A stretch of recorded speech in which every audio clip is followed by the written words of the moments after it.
Binigyang diin ng isang kumpanya ng enerhiya sa bansa ang kahalagahan ng natural gas upang tiyakin na may tuloy-tuloy na supply ng kuryente.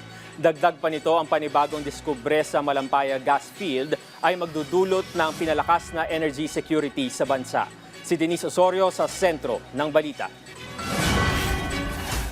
Sa panahon na patuloy na tumataas ang pangangailangan sa renewable energy, binibigyang diin ng pamahalaan ang kahalagahan ng maaasahang backup para masiguro ang tuloy-tuloy na supply ng kuryente. Ayon kay Donabel Cruz, President at CEO ng Prime Energy, hindi magkakompetensya ang renewable energy at natural gas. They are complementary. In order to increase the use of renewable energy, we need gas to support it.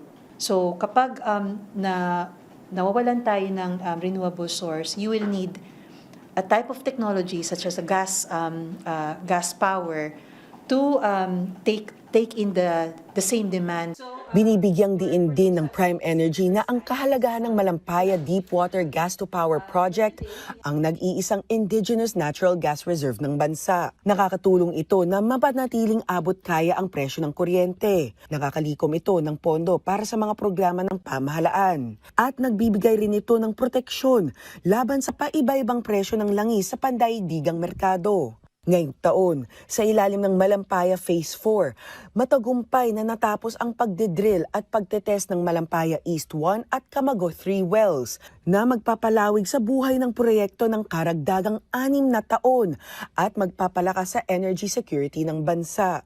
Mahalaga ang Malampaya kasi sariling atin to eh. Gas natin to, nasa ilalim ng dagat natin. Pag ginamit natin ang Malampaya, mas murang kuryente siya. Si President Marcos laging sinasabi, we need our own ability to be able to light homes in the Philippines. Samantala, patuloy na isinisulong ng pamahalaan at ng industriya ang pagpapalakas ng energy independence ng bansa sa pamamagitan ng mas malawak na eksplorasyon. Sa suporta ng administrasyon ni Pangulong Ferdinand R. Marcos Jr., kabilang ang mahalagang reforma sa patakaran at pagpapalawig ng mga kontrata. Layo ng pamahalaan na makahikayat ng mas maraming pamumuhunan at makatuklas ng mga bagong pagkukunan ng enerhiya. Denise Osorio, para sa Pambansang TV, sa Bagong Pilipinas.